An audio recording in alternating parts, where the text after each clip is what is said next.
fourth Monday presentation on the third Monday of the month.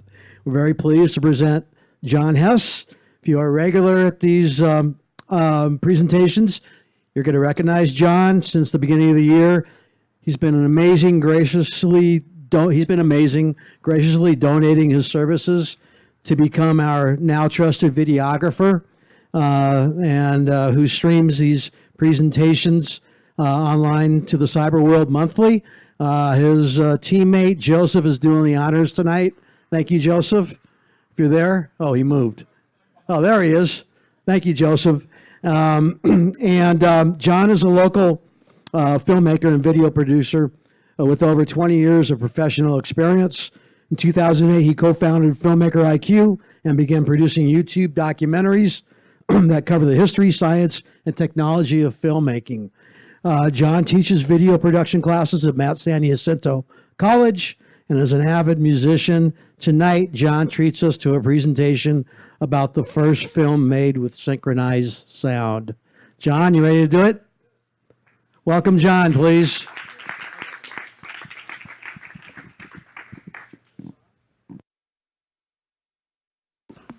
Hello, everybody. Okay. Welcome. So, as I said, I started Filmmaker IQ back in about 2008. I've been doing a lot of video production, doing online documentaries. So, some of my documentaries and my discoveries have been talking about the history of film and filmmaking. And so, the opportunity came up to do a little lecture about sound. And I thought sound was a really interesting topic because I think sound is the point where movies become what they really are, what we know as movies when we get to sound. So let's jump into my presentation, shall we? First, I'm going to ask you, what was the first sound film? And I think most people that have gone through the trivia will say it's the one I'm presenting right here. I'm priming you for the wrong answer. And that is The Jazz Singer. And unfortunately, that is incorrect. It's not the first sound movie at all. Because The Jazz Singer itself really wasn't the first movie with synchronized sound. It wasn't the first. It wasn't even the first using the technology that The Jazz Singer ultimately used. It uses an obsolete technology. So it uses a technology that we don't even use after The Jazz Singer. 2 years after The Jazz Singer, the technology of The Jazz Singer was not being used for sound movies. All right, so where was I? I was saying that The Jazz Singer itself was not the first sound movie. It wasn't using the technology that was used after the fact. And it was actually mostly a silent movie. Jazz Singer was mostly silent with title cards throughout the entire show. And as we get to that technology, we'll talk about that. But in order to talk about sound, let's go back to the very beginning of technology of film. And I'm very big on technology, so I'm going to talk a lot about technology and how it influences film. So I'm going to go back to the very beginning, and this man right here. This was Edward Muybridge, and he's an English photographer that was traveling throughout the country. And what he was specializing in was actually making motion studies. He took a lot of photos. He worked for a lot of folks. And this one man named Leland Stanford. Are you guys familiar with Leland Stanford? Yes, he was one of the governor, railroad tycoon. Well, he hired Edward Muybridge to say, come out and take some pictures of my mansion, take some pictures of all the stuff that I have. I want a record of it. And I want you to take a picture of my horse, Occident, my racing horse. And he had a bet with his friend. He said, I bet you that all four hooves leave the ground in a gallop. And the other guy's like, no, that's not the way. And he was never satisfied the way people painted horses in mid-gallop. So he hired Muybridge, who's starting to be known for doing these motion studies of studying how animals moved, how humans moved. So he hired him to go ahead and shoot the movement of a horse. So he devised this contraption here, which is 24 cameras set to tripwires. And as the horse galloped past that, it would take a picture 24 times. And the result, when you play all those pictures back together, is this famous animation right here, right? The famous galloping horse, okay? And that was one of the very first instances where they took a real photographic medium and created the essential movement through that horse. Well, over there in New Jersey, another famous individual at the time, Thomas Edison, liked that. He's like, that's pretty cool. I want to marry it with my other favorite invention, the phonograph. So Edison meets with Muybridge, has a little conversation, and nothing comes of it. He kind of decides, well, you do your thing, I'll do my thing. So what Edison does, he puts this man in charge, William Kennedy Dixon, in charge of developing this technology. He wanted the phonograph and motion picture film together in one piece. And they created some, and then in 1889 and 1892, they created this thing called the kinetoscope. And that's the box you'll see right there. Okay, it's a big wooden box. Inside the wooden box, I think I have a little laser pointer. Inside the wooden box is all these little reels of film, and they go through here. And the individual would stand there and look down the little hole, little peephole, and watch whatever film it was that was there. And so I kind of liken this to, because I work with students at the college, I liken this to, this is the TikTok of 1894, right? So here's like a little video. Here's this, I think I can play this here. This is like Annie Oakley. There's Annie Oakley there. Now, Dixon this had is actually a begun little to bit of produce a the thing first from American films Experience. in what eventually would be the Edison Company's that? extensive catalog, a collection of short features meant to be shown one at a time on a coin-operated peephole viewing cabinet called a kinetoscope.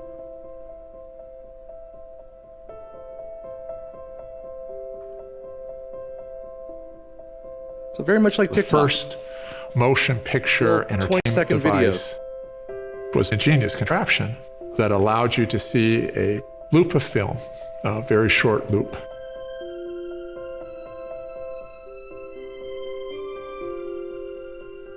The inaugural batch of kinetoscopes shipped from West Orange in April 1894.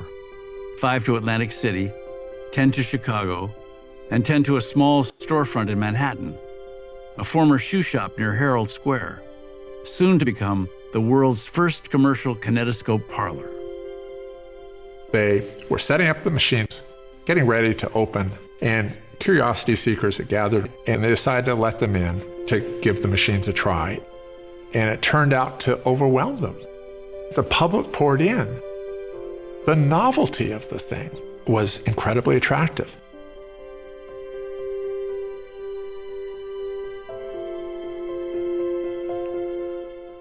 So yeah, people were excited by this. It was the first time you see motion picture. This never existed before, okay? So it was really, really exciting. This is a picture from, this is a San Francisco parlor. People would pay money and come in and watch all the little videos that they had on display, videos. They're little films, right? And I want to show you one more. This lecture is going to be a lot of me showing you videos. So this is, I think this is kind of fun. You can see some original stuff. This is 1894. And just to show you that the obsession with cats is not new. 1894 in the Black Maria studio, we have boxing cats. Here we go. Here we go. All right. And up there we go. So as you can see, nothing's changed, right? We still do this stuff. So, and they were that long. They were about maybe 15, 20 seconds long. So they were literally the TikTok of the 1894. Okay, so I mentioned too that medicine wanted to include the phonograph with the kinetoscope. In fact, if you look at this picture really closely, you see this little thing here? He's got headphones on. So he's actually listening, he's supposed to be listening to the video. And so this is one of the very early experiments, 1895. And so what they did was they recorded the audio onto wax cylinders. That was the original phonograph technique, right? But the wax cylinder broke because those are really, really delicate. And honestly, if you put a wax cylinder in a commercial setting where people were watching those videos over and over and over, I'm sorry, I'm using the word video, it's film. I understand, mixing those up. If you play it over and over, you're going to destroy it. So technology had a long ways to go. But here's an example. This is where they found the broken wax cylinder, and they married it with one of the first. So this is one of the very first experiments with synchronizing sound with picture. And this is the workers at the Edison factory. So you can kind of get a look at what they were doing back there.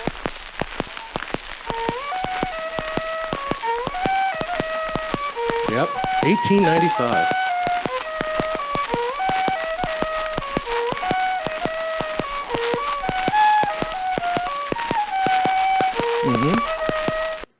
So yeah, going back all the way. Now, synchronizing the visuals with sound wasn't really possible at the time. They hadn't quite figured that out yet. So it took a while. In fact, I'm just going to jump ahead in history with Edison's kinetophone. They eventually did figure it out by 1913. And so by 1913, we get something like this here. Oh, do I have sound? There it is. 3 years ago, Mr. Thomas A. Edison presented to the world the kinetoscope. Inventors the world over have endeavored to synchronize the phonograph and motion picture but it remains for Mr. Edison, to whom the world owes the phonograph and motion picture, to combine his two great inventions into this one, which is now entertaining you and is called the kinetophone. The Edison kinetophone is absolutely the first genuine talking picture ever produced. The actor performs exactly as he does upon the stage, moving freely about, and his every word and every action are simultaneously recorded with all the realism of nature. In only this way can perfect synchronism and illusion be obtained. The world's great actors and singers of today can be seen and heard 100 years from now. In fact, there seems to be no end to the possibilities of this latest and greatest invention of that wizard of sound and sight, Mr. Thomas A. Edison. That's some salesmanship right there, right? You guys hear that from the back there? Is it too soft? Okay, I was going to maybe put this microphone next to that. Maybe it will help. Sorry, Joe, I'm making you follow me. So that was a kinetophone, but I'm going to go back now. So that the kinetophone is the peephole thing, where you're looking down and you're turning a little thing, cranking to hear the audio. Let's jump back and talk about film as in film movie theaters. So the folks in France, well, Edison took his kinetoscope around and toured it around the country, around the world actually. He took it to Paris for the World Expo in Paris, right? And then these guys right here, Louis and Auguste Lumiere, they see a demonstration and they think that's pretty cool. We should make something of our own. All right, so they invent this guy, which is the cinematography. I think I'm terrible at French. I'm sorry about that. Terrible at French. But in 1895, they developed their own camera and projector system, and in 1896, they hold their very first public screening of films inside the Grand Cafe, the basement of the Grand Cafe in Paris. Okay, so their idea was, let's not just look through a peephole. Let's put it on a screen in a cafe, and then sell tickets to it. Okay, and that was 1895, and I'll show you a little bit of their very first video here, and I'll talk through this one here. This is the famous, probably one of the first things ever shown to public, is this workers leaving the Lumiere factory, and I'm just going to spoil it for you. Nothing happens. It's just the workers leaving the Lumiere factory. It's not very exciting, but it was to them, right? It was amazing. I'll show you one more that's a little more exciting. So they showed a series of 10 little films, and this was, I think this is the hit amongst all. This is called The Sprinkler Sprinkled, and this actually has a plot to it. So you can think of this as like the very first YouTube prank video. Here he goes. Oh, here it comes. Oh no.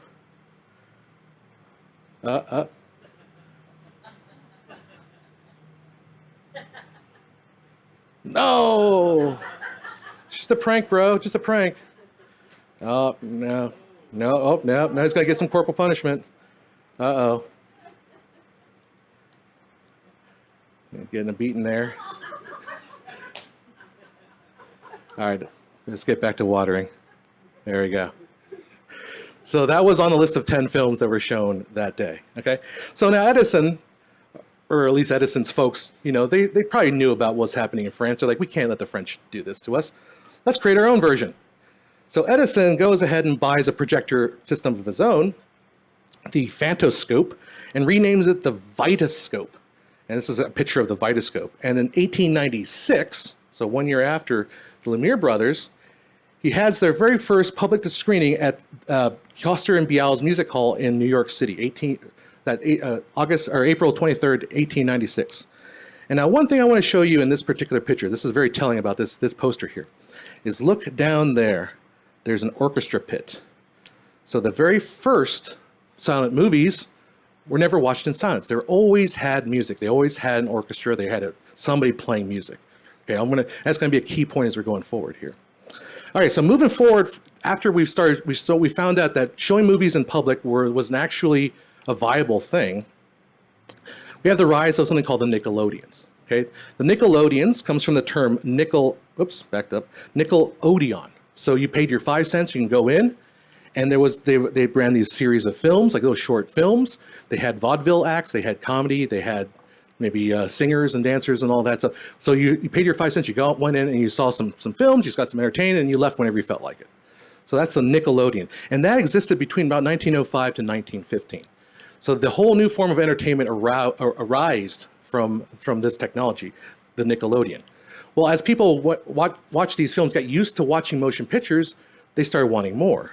Okay, so the short films became longer films, and longer films with more story, and they intercut things, and they created more and more elaborate films, until finally they created the features, the 90-minute films that we're kind of more familiar with today. And by 1915, audiences are pretty sophisticated. They wanted to experience a full night of watching films, and something happened, and we started getting away from the Nickelodeon, the 5-cent kind of low-rent theater with a small little room like that, to the movie palaces. Okay. Now, if you've been to like the casino on Catalina Island, at the basement of the casino, there's this beautiful theater, very similar to what they would have had. Pantages Theater. I don't think Pantages was actually a film movie palace, but it's very reminiscent of what you would see in a movie palace. And so these guys had lavish 1,000 to 6,000 seat theaters where they showed all kinds of movies, and they had large orchestra pits where musicians would perform. And by then, too, the feature films that were being made often came with a score, like an actual printed score, written score, that would hand to an orchestra pit, and they would play it along with the movie. Okay?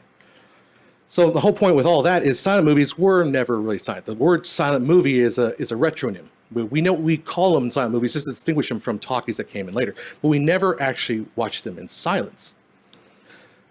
Let's see, I think I covered that. So yeah, and this is a clip from the Buster Keaton film Sherlock Jr. And you can see playing right in front there's an orchestra pit playing music. And oftentimes, so does anyone guess what kind of instrument, if it wasn't a full orchestra, what kind of instrument would be used in a organ? I heard organ.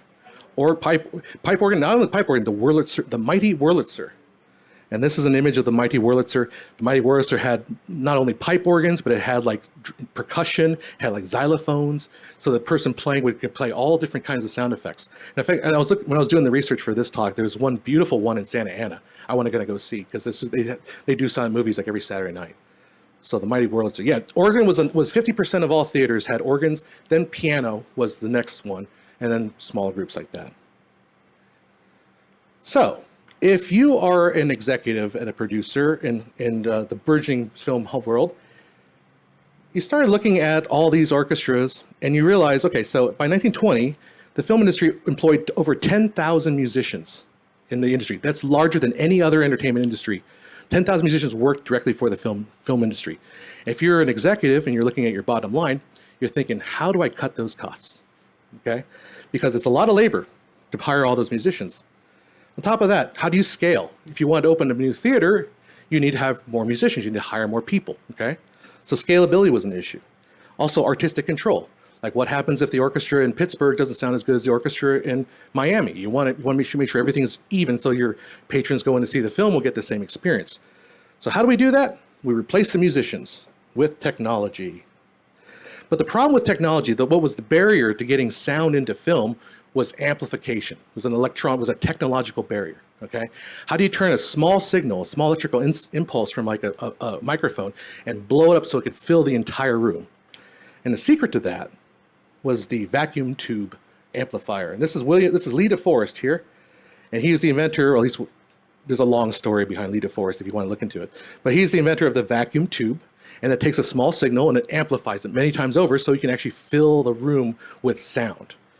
And the very first time that became possible was in 1921. Western Electric develops the very first sound system for a theater. So now 1920s, we have to get all the way to 1921 before we have the technology even to get the audio into the whole theater. And so what Lee DeForest does, the very first thing he does is he tries to capitalize on that and make his own version of a sound on film. And so that creates the very first thing called the phonofilm, 1923. So Lee DeForest in Theodore Case invents a sound system that is a sound on film.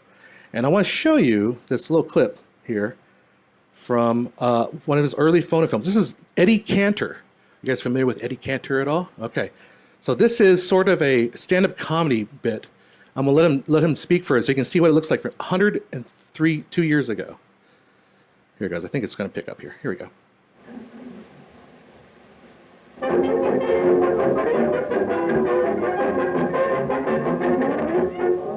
Hello? Oh, no, lady. No, you're wrong. I'm not Tommy Meehan. Funny how everybody takes me for Tommy Meehan. No, Tommy hasn't got that certain, that I have. But it's a funny thing. For a man that's good-looking as I am, I get the homeliest girls. I just canceled a girl of mine, yes. Homely? Oh, you've heard about people's faces being wrinkled? Hers was a court edict. And she had a very, very nice family. Of course, they had a lot of hard luck. Yes, her poor father, he died of throat trouble. They hung him. And her brother, lovely chap, but he's gone, poor fella. With good behavior, he ought to be out in 1927 or 8. You know, he used to work in a bank. But no matter how much the boss likes you, you can't work in a bank and bring home samples. Oh, no. And she was a nice girl. I didn't mind her being homely, but she was so dumb, terribly dumb. Well, she was so dumb, they had to burn down the schoolhouse to get her out of the 2nd grade. Can't beat that. Well, enough about her. I think I'll recite. That's it. I feel poetical. There was a man who loved the bees. He was their earnest friend. He used to sit upon their hives, but they stung him in the end. Thank you. I knew you'd like it. Now I think I'll sing. It's the safest thing for me to do. Mr. Olson, would you play something for Eddie? Do that, will you?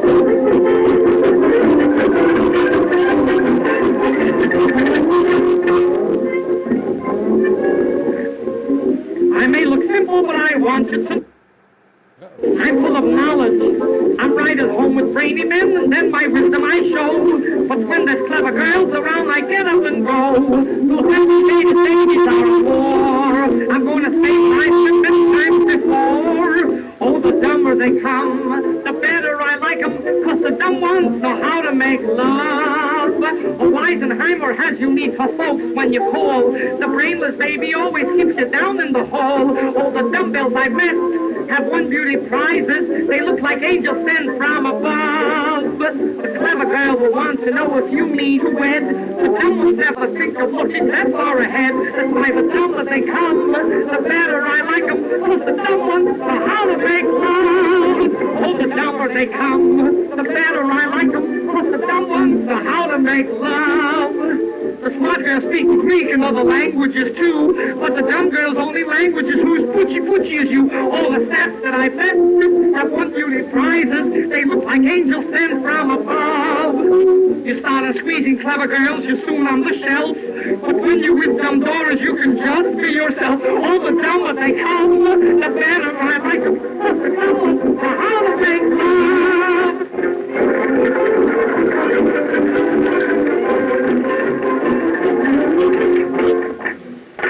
He's not done yet. He goes back for some. I deserve it. All right. It goes on for another like 5 minutes. So there's a little demonstration of sound on film. This is 1923. This is through 4 years before the Jazz Singer come out, and it's good sync and the audio's pretty good. But Lita Forrest just didn't have the clout he needed to work in Hollywood. And so phonofilm and it's went nowhere because he just wasn't popular. And remember, 1924, the movie, the industry is on a roll. It's the Roaring 20s. Okay, they're having grand parties, they're making money left over right. So they don't want to necessarily, I'm not ready to go there yet. I'm not quite ready to get that yet. But there was one studio that was starting to go there, and that was Warner Brothers. And there's the Warner Brothers themselves. On the left, Harry, Jack, Sam, and Albert. They were brothers, and they're called the Warner Brothers. All right, so in 1925, they were pretty much in financial troubles. They were just not making a lot of money. They wanted to figure out a way to try and get ahead of this competition.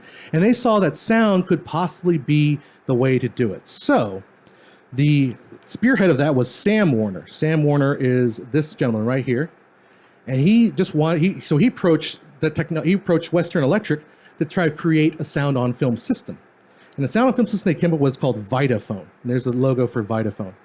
So it was a partnership between Western Electric and Warner Brothers. And the very first film well, let me just back up and talk about what sound on disc is. So what Vitaphone is you take film and you mechanically lock it to a phonograph.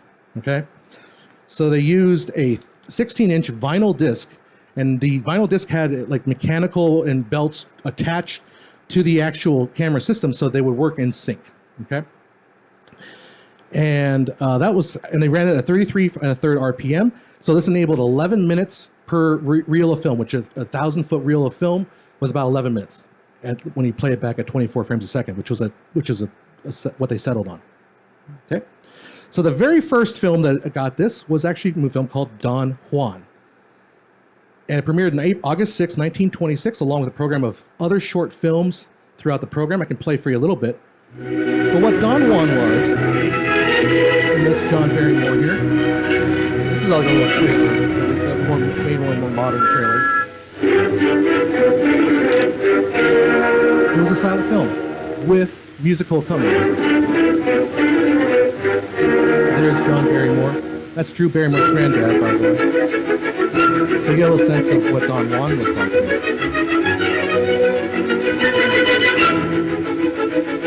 So the very first film using the technology didn't even have spoken audio in it. The very first feature-length film, it was just music accompanying silent film. Again, trying to cut out the musicians, kind of reduce the costs of showing these films. But part of the presentation was a series of other films too, including this one here. And I want to show you just a little bit of this. And this is, let's see if I play it. This is William Hayes, who is the president of the Motion Pictures Producers and Distributors of America. No story ever written for the screen is as dramatic as the story of the screen itself. Tonight, we write another chapter in that story. For indeed... I think I just cut it off there because it was getting boring. Because it's just, he was not a good speaker, right? So if you know anything about history with film, William Hayes was the head of the Motion Pictures Distributors of America company. He would be responsible for censorship, the production code, the Hayes Code, that would later happen in the 40s. We'll get to how that plays into it in a little bit here. But Don Juan, going back to Don Juan, the film itself, despite poor reviews in the New York Times, it was actually made a lot of money for Warner Brothers. However, it didn't make enough money back. So it was, most of all, it was a financial disaster. Not a disaster, but it was a lot, like a general loss. However, tickets were really, really expensive. Like at the opening night, the highest ticket was $10. It's $180 in today's money to go see a movie. This movie, I mean, first in sound, so it was kind of cool. And then after the movie played for a while, it was the most expensive ticket was $3. That was $54 per ticket back in those days. But then again, if you go to Las Vegas, it's kind of like going to the Sphere. It's just as expensive. So despite massive sales, it was still relatively unprofitable. So the people at Warner Brothers, especially Sam Warner's other brothers, were like, you know, you had a nice try, but let's do something else. But he was kind of discouraged. Now Adolph Zukor over at Paramount tried to coax him over if he can bring in Vitaphone with him. But then Paramount had issues when Rudolph Valentino died, so they didn't have the money to bring them all over. So they gave Sam Warner one more chance, or at least another chance, to see so we can pull off. And he came up with this idea of the Jazz Singer, starring Al Jolson right there. Now, the Jazz Singer is a story about a Jewish boy who wants to be a singer, but his father's a rabbi, and his rabbi wants him to sing in the synagogue, but he wants to go out and sing jazz. And I've got a little clip for you. This is like the watershed moment which is why I think Jazz Singer is often thought as the first sound movie. But this scene right here is really kind of what kicks it all off. Play. Wait a minute, I tell you, you ain't heard nothing. You want to hear Toot Toot Tootsie? All right, hold on. So listen, play Toot Toot Tootsie, 3 choruses, you understand? And the 3rd chorus, I whistle. Now give it to them hard and heavy. Go right ahead. Toot Toot Tootsie, goodbye. Toot Toot Tootsie, don't cry. Let your train, that ain't me. Away from you, you don't know just how sad it makes me. Kiss me pretty, and then, ow, you'll get over again. Watch for the mail, I never fail. If you don't get a letter, then you know I don't cry. Kiss me pretty goodbye.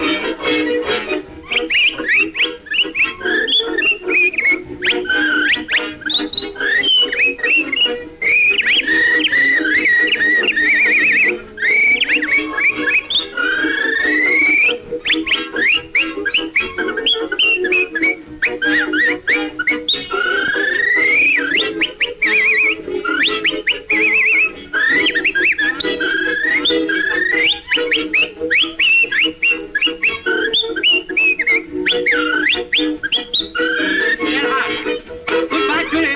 Goodbye. Goodbye, Julie. Don't cry. The little train that takes me away from you. You don't know just how sad it makes me. Kiss me, pretty, and then, hey, do it over again. Watch for the mail. I'll never fail. You do learning, and you know I'm in jail. Don't cry, Julie. Don't cry. Goodbye, Julie. Goodbye.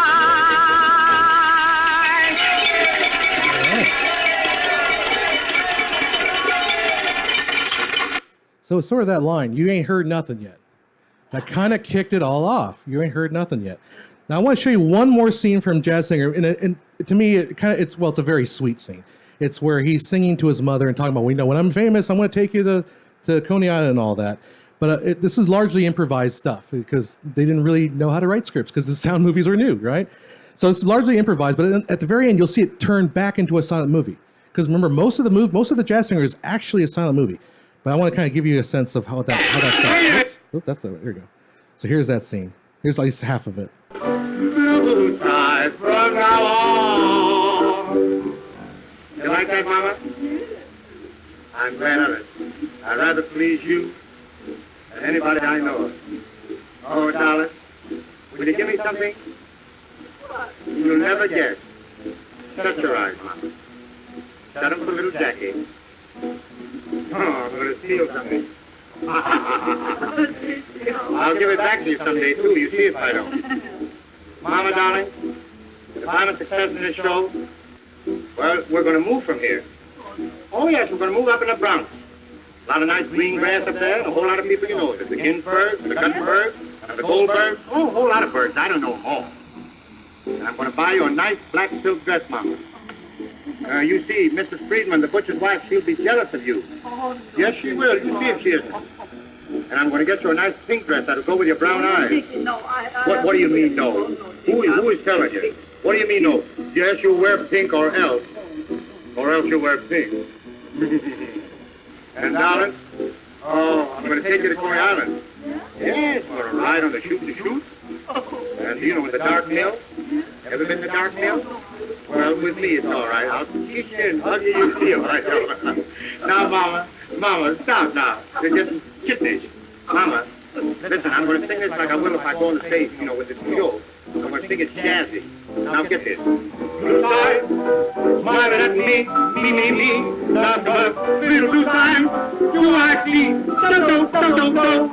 Bluebird, singing a song. Not my little bluebird, all day long. You like that slap business? Never saw the sun, shining so bright, never saw things going so right. Noticing the days hurrying by, when you're in love, oh, don't they fly?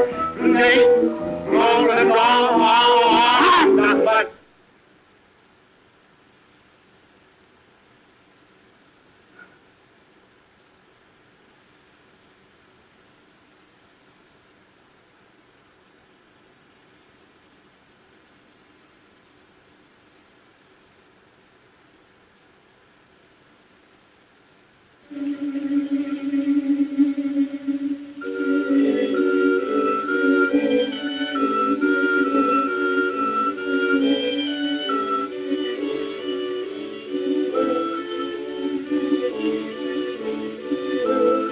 See, that goes right back into the title cards. There you go. So you see how we had that little moment of improvisation, but most of the movie was actually silent.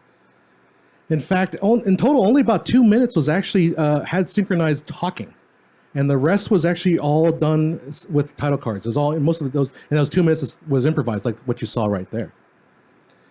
Still, the film cost $422,000. That's 1926 money, but it made $2.6 million. So it was really successful. It wasn't like blow them out of the water successful, but it was really successful for, especially for Warner Brothers, because 1.3 million is how much they did with Don Juan. This was even better.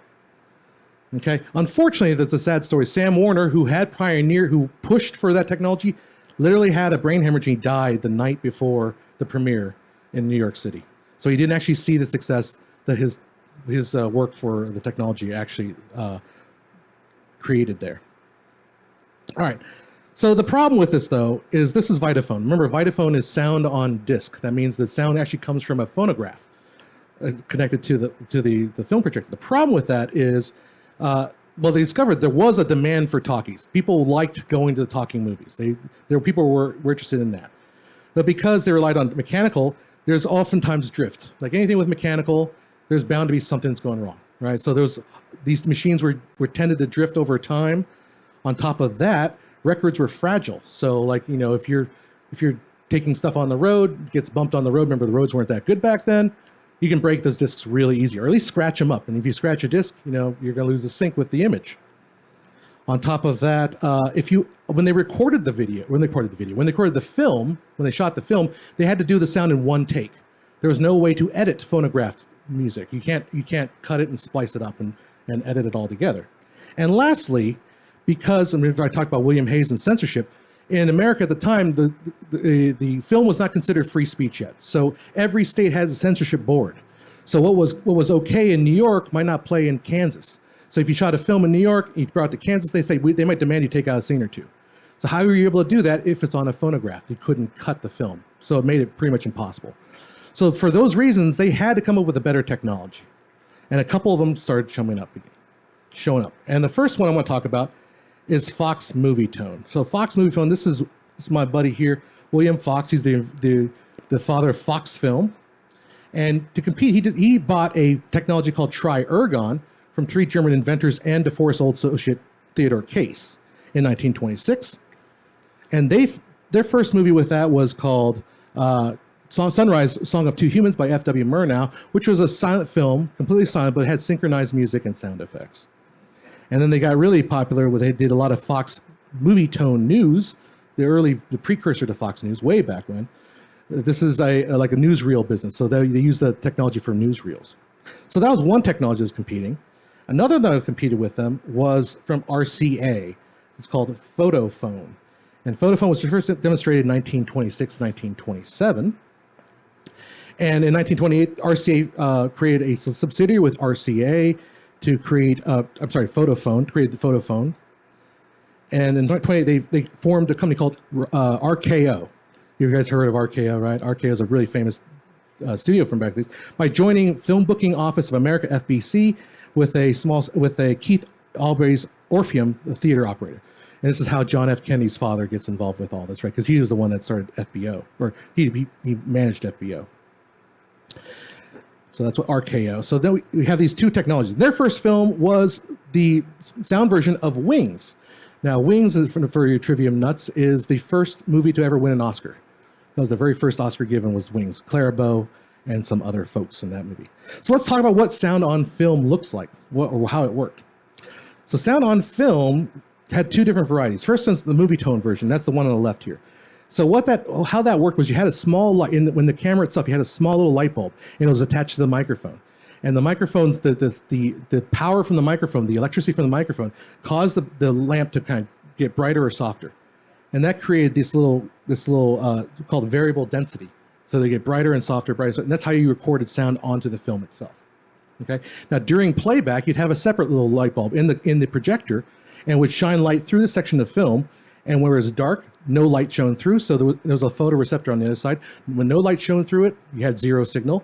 And when it was clear, like this, you would have bright signal. So that's how the variable density worked. That was movie tone. Now on the other side, Photophone, the RCA version, they used what's called a mirror galvanometer, which measures electricity from the microphone, and it recorded basically like a little waveform basically along the side of the film. And the cool thing about this is both technologies worked on the same projector. So if the projector worked on movie tone, it would also play Photophone as well. So that was the advantage. Okay, so moving on here. So just to mention, you do need continuous motion, so the audio was ahead by 21 frames. All right, let's jump to that. So now we have a format war that was brewing. We have Vitaphone, Sound on Disc, which is Warner Brothers. We have Fox's Movie Tone, and then we have RCA and RKO with their Photophone.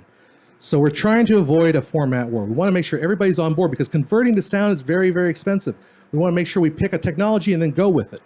All right, so a consortium was created, 1927, 28.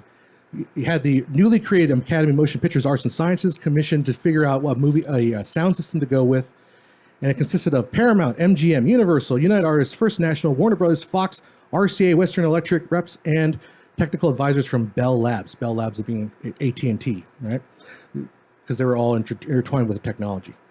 And luckily, they kind of avoided a format war. They realized that sound on film was clearly the better of the two versus sound on disc. That sound on film was the way to go. So a gentleman's agreement was made between all the different movie studios that we were going to go ahead and move with a sound on film. Whether that was Movie Tone or a Photophone, it didn't really matter at that time because projectors worked for both. What they eventually went with was Photophone because it ended up being a better technology in the end. So there was no lawsuits, no official standards bodies passing down judgments. Basically all agreed that we're going to go with this, and that's how it went. So this caused a seismic shift in the movie industry. Here's some numbers here. So within 2 years, 2 short years, the entire movie industry switched from silent films to sound films. 1927, 85% of films were silent. After Don Juan came out, 15% of them were talkies, or partial talkies, like The Jazz Singer. Just a little bit of talking, mostly silent films. 1928, 50% were silent films. So half of them turned to sound.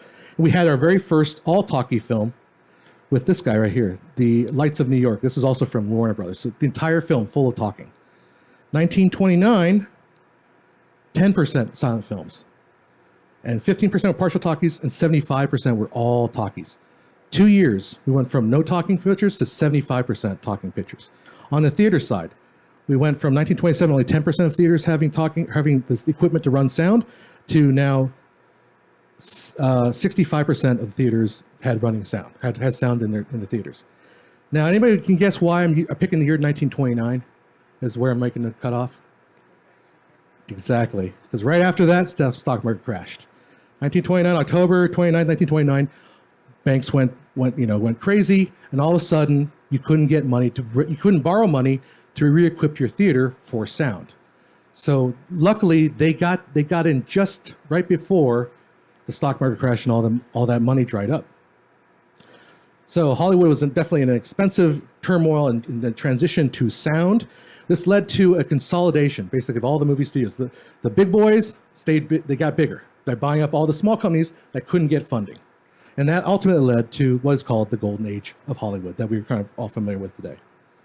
So let's real quick talk about the big five studios and what they were. So the big five studios were the studios that owned their own theaters. And then the little three were the studios that didn't own theaters. We talk about like MGM was one of the biggest ones. Apparently supposedly never had a bad year during the Great Depression. But they were lavish musicals, lavish productions, more stars than there in the galaxy, right? Paramount was known for glamour and prestige films. You had Fox Film, which later became 20th Century Fox in 1935 when they merged. They were known for big spectacles like biblical spectacles, Cleopatra, stuff like that. Warner Brothers was still kicking around. They were for gritty films with urban dramas, gangster films, and stuff like that. And then at the very end here, RKO, they owned theaters, still a little financially unstable, but they were responsible for a lot of the innovation that comes out of going into the 1930s. But more importantly, I think sound was very important for the little three. The little three are the studios that didn't have movie theaters. And these included Universal, Columbia, and United Artists. Universal used sound to create a new genre called horror. So Universal came out with Frankenstein, Dracula, Wolfman, Invisible Man. And you can't imagine the horror genre without sound. Like you need that. You need the creepy of the trees, the wind blowing, the wolf howling. You need all that to create the really good horror. And then Columbia, on the other hand, used it to create screwball comedies with fast talking dialogue. Frank Capra's very famous Mr. D Goes to Washington, movies like that. So they approached sound in that direction. Now, United Artists being a little bit different. United Artists was started by Charlie Chaplin and what do I have in here? Mary Pickford, Douglas Fairbanks, D.W. Griffith. So Chaplin was a holdout. He didn't go into sound for a long time. But United Arts was a place for a lot of people that wanted to create artistic films to go. So that's how the studios utilize sound. So let's wrap it up here. When movies learn to talk is when movies, I think, were really born. Okay.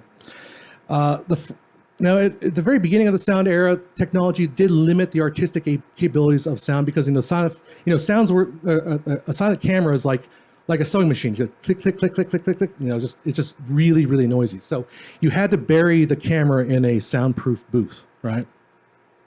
Let me put that there. So you have this is an example from the movie Singing in the Rain, right? Where they shoot the film from a soundproof booth. They had to look through a window. But eventually they realized they could just put the entire camera into a big soundproof box. And that's what this big giant thing down here is called the elephant ear. This is what Alfred Hitchcock used a lot of. But these are massive cameras because they had so much sound protection in it. But they figured it out, and they became more and more artistic with it, right? But I think ultimately sound films made films more accessible. So it made films accessible to people that couldn't read, right? It made, especially children, it made for immigrants that just come off the boat. Maybe they spoke English or maybe they spoke broken English, but they go to the movies and they could hear the story. At least they could figure out what was going on. So ultimately, sound made the industry bigger. And I think, honestly, if you were to ask anybody what their favorite movie is, I think rarely you're going to find someone that picks a silent movie. You're going to find someone, it's always going to pick somebody that's going to pick a movie from the sound era. And so it's why I believe that the marriage of sound and picture is really where movies became movies. That's where Edison envisioned all the way back that marrying sound and picture became the art form that we know today. That is it. Thank you very much for my presentation. And open to any questions or questions? I think I stumped the audience. Oh, thank you. All right. Well, thank you to John Hess. I got one comment in the back there. Oh, did have a question? All right, hold on. All right, Manny. Yeah, my all-time favorite was 2001 Space Odyssey. Oh, yeah. You That's a remember great that one. one? Yeah, absolutely. With all the sound and everything. It was just so magnificent. And the other one, too, was Earthquake. You remember Earthquake? Yeah. Boy, I went to that one. That really made you jump all over the place. Well, that's the magic of sound. Yeah. Sound is half the picture. Amazing. That's what Lucas says or Spielberg will say. Sound is half the picture. All right. Any question? I have a dumb question. Yeah.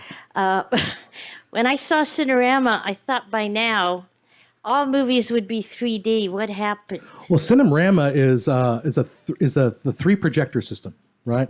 Is that the one you're thinking of? Basically, that got replaced with IMAX and larger films, 70 millimeter film. Because if you don't know, Cinerama took three strips of film. It had a camera that had three pieces of film, and they would shoot it. If you've ever been to the old Disneyland, they had like the Cinerama 360, where like all the way around, because they shot like 6 or 7 cameras all the way around. But Cinerama was 3 pieces of film, and it just what Cinerama did was show that there was desire for widescreen. So it's actually interesting when you're bringing up 3D, because 3D had multiple times that it got started and then started and stopped, right? So in the 50s was the first wave of 3D, right? The old Life magazine image, the 3D. What happened was they discovered that if you made the screens bigger and wider and put it like surrounded the audience with the screen, they got the sense of 3D without having to wear those glasses, those red and blue glasses.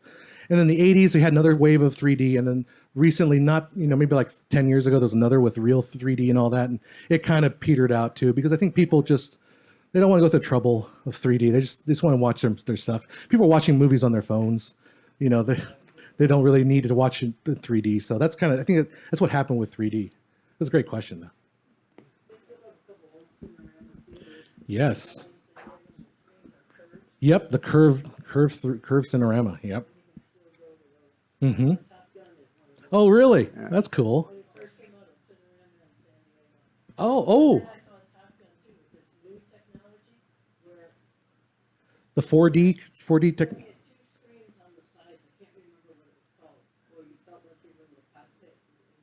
Yeah, they call it like 4D, where they project it onto the walls itself. Oh, okay. There's so many different.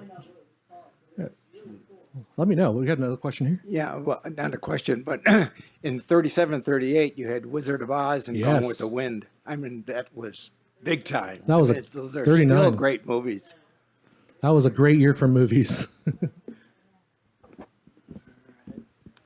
Anybody else? Any questions? All right. Once right, again, thank you. thank you to John Hess. Appreciate you taking time to do this. And thanks for volunteering with us. Once again, John's the one that puts everything online for us. We're grateful for that. I did neglect one other thing.